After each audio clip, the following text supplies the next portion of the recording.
Meus amigos, Marina Silva foi entrevistada pelo Estadão nesse dia 4 de fevereiro. Tem pontos importantíssimos. 2 dias depois dessa entrevista, o PT mudou a estratégia para tentar alguma aproximação com ela, que eu acho não vai adiantar nada. Eu vou falar sobre isso tudo aqui, mas antes eu quero pedir a sua ajuda. Se você chegou e não está inscrito no canal e puder, se inscreva, ativa aí as notificações, deixa like se gostar do vídeo, dislike se não gostar, comenta, compartilha. Tudo isso faz com que o nosso trabalho chegue mais longe, chegue mais pessoas, enfim, e essas pessoas venham aqui acompanhar e ajudar na construção de um Brasil melhor. Pessoal, Marina Silva então foi entrevistada pelo Estadão e eu vou trazer aqui alguns pontos, que eu considero os mais importantes da entrevista. Ela reforçou que avalia ser candidata a deputada federal por São Paulo, mas que não tomou a decisão ainda e que não é uma decisão fácil de ser tomada. Sobre a federação com o PSOL, não foi fechada ainda, eles estão sim debatendo alguns pontos programáticos. E sobre as eleições presidenciais deste ano, ela trouxe ali alguns pontos muito interessantes e que é necessário a gente refletir. Vamos ver o que ela disse aqui então. Vamos fazer uma eleição na qual temos um verdadeiro desgoverno em que todas as políticas públicas estão sendo soterradas na área de educação, saúde, meio ambiente, direitos humanos e política econômica. Sem falar em graves denúncias de corrupção em que o antigo mensalão, vejam isso, foi institucionalizado através do orçamento secreto.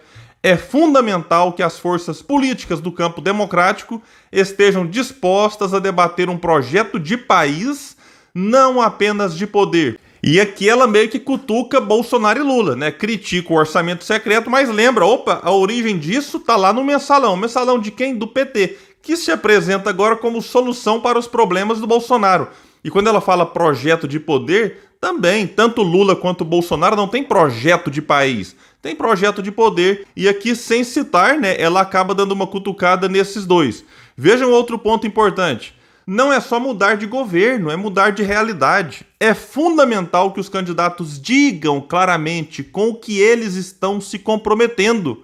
Estão se comprometendo em continuar a velha política da polarização e do sequestro do orçamento público pelo Centrão no que eu chamo de mensalão institucionalizado pelo orçamento secreto?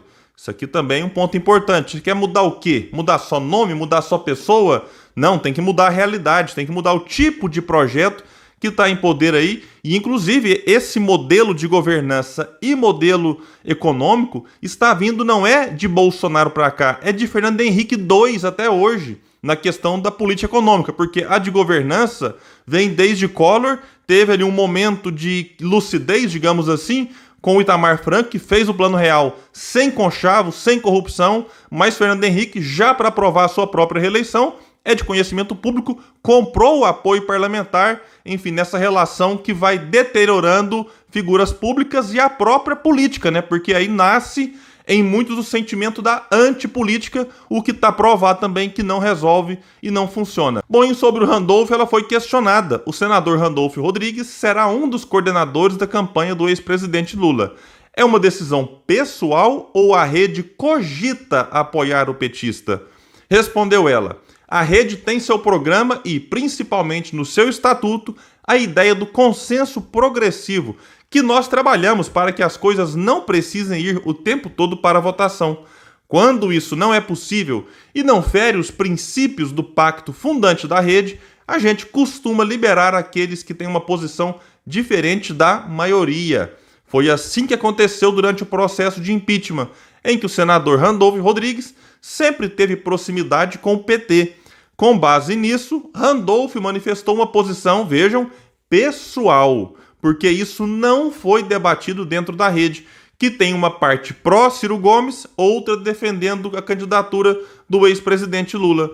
Bom, já disse aqui várias vezes, mas é bom lembrar. Das figuras mais conhecidas, Heloísa Helena e Marina Silva fazem parte dessa ala pró-Ciro Gomes. Randolph Rodrigues e Túlio, que acabou de chegar no partido, fazem parte da ala pró-Lula. Mas ela deixou claro que essa posição do Randolph é pessoal e não da rede. Um outro ponto importante aqui, que é meio que uma cutucada no Randolph, mas sem citar o nome, é claro, a Marina é muito delicada nesse aspecto. Esse é o momento de, mais do que as pessoas ficarem declarando apoio, É fundamental que os candidatos digam qual é o seu compromisso. E Lula não diz. Lula fala uma coisa aqui, fala outra coisa ali, aí fala o PT desmente, e aí a Glaze diz alguma coisa diferente. Enfim, é uma bagunça total. E não assume compromisso claro em relação àquilo que precisa, mudança de modelo econômico e de governança. Fala uma coisinha aqui, outra ali, mas nada de mudar, por exemplo, esse tripé macroeconômico que está destruindo o Brasil. Vamos continuar com ela aqui. Se continuarmos, vejam isso, apoiando a polarização perversa que levou o Brasil para essa guerra de fragmentação de ódio na política, não vamos a lugar nenhum. Não basta derrotar Bolsonaro, é preciso derrotar o bolsonarismo. Bom, o bolsonarismo, em algum nível, continuará existindo mesmo depois que Bolsonaro sair do poder. Agora, tem um detalhe importante. Se quem vencer essas eleições não fizer um governo de fato transformador e mudar essas questões que eu acabei de pontuar, alguém representando o bolsonarismo, mesmo que não seja o próprio, pode voltar mais forte em 2026 e aí o país voltar para a mão da extrema-direita. Por isso a tarefa de agora não é apenas derrotar Bolsonaro. Muita gente fala, vamos varrer Bolsonaro. Peraí, colocar o que no lugar? Que tipo de projeto? Porque isso pode impactar em 2026, lembrem bem disso. Há chances reais para uma alternativa da chamada terceira via? Questionaram ela, que respondeu, venho trabalhando por uma alternativa. Ela fugiu dessa coisa de terceira via. Alternativa. A gente não precisa repetir o passado, nem se tornar refém deste presente que está destruindo o nosso futuro. Mas eu tenho a clareza de que, neste momento, todos devemos defender a democracia. Bolsonaro é um risco para a democracia. É uma pessoa que não contribui para os avanços que a humanidade precisa. E aqui é um ponto importante, porque quando você vai ouvir o Lula falando, a sensação que dá é que ele é o único democrata desse país, que quem quiser defender a democracia tem que estar com ele, que é o democrata encarnado, o que é uma grande mentira. Né? Se você quer votar nesse ano só para defender a democracia, você vai ter umas 10 opções no primeiro turno. No segundo turno, se a sua opção não tiver, aí você vai lá e faz a outra escolha. Agora o Lula tenta antecipar, né, e forçar o debate só relacionado a isso, tentando colocar na cabeça de muitos que se você não está com ele, Lula, você automaticamente está com Bolsonaro, o que é também uma grande mentira. Bom, e a entrevista dela repercutiu bastante. 2 dias depois, no dia 6 de março, Lauro Jardim publicou no Globo: o novo responsável pelas tratativas para reaproximar Lula e Marina Silva. Aí eu pensei, nossa, vai mudar então? Quem que era o de antes, né? Aqui vai dizer, as tratativas para uma eventual reaproximação de Lula com Marina Silva tem agora Fernando Haddad como o responsável. O ex-presidente quer o reatamento. Sua ex-ministra ainda refuta a ideia. E eu acho que vai continuar refutando. E pelo menos assim espero, né? Bom, e eu fui pesquisar aqui. Quem estava com essa tarefa antes era Randolph Rodrigues, que não conseguiu. A gente vê agora que o PT mudou, né? Vai colocar Fernando Haddad. E eu acho que não vai adiantar Lula insistir com a Marina. O problema não é quem tenta fazer a ponte. Pode ser o Randolph, o Haddad, o Papa Francisco. O problema é quem está do outro lado da ponte. No caso aqui é o Lula. E qual que é a finalidade dessa aproximação? Porque, na minha opinião, a intenção é claramente passar a ideia de que Lula quer conversar com todo mundo. E mais do que isso, que todo mundo quer conversar com o Lula. O que não é verdade também. Lula é bajulado por alguns, sim. Respeitado por outros, ok. Mas tem uma turma muito grande que acha que passou o tempo do Lula. Enfim, que teve a sua oportunidade. Na verdade, que boa oportunidade, né? 4 mandatos, né? 2 com ele, 2 com a Dilma. E como a gente brinca muitas vezes, né? A única reforma estrutural que permaneceu foi a tomada de 3 pinos. Né? Reforma tributária, que o PT vive agora brigando para que Bolsonaro faça, progressiva e tal. O PT teve 4 mandatos e não fez. Reforma agrária fez menos que Fernando Henrique. Então, poderia falar aqui muitas e muitas outras coisas que o PT teve 4 oportunidades de ouro na mão e não fez. Mas o Lula agora quer posar como aquele que é o pacificador. Outra mentira. Lula não é o nome ideal para pacificar o país, nunca foi. Então quer dizer que o nome ideal é Bolsonaro? Também não. Eu, por mim, a gente tinha que pensar no futuro, nem ficar nesse presente desastroso e nem voltar ao passado que gerou esse presente.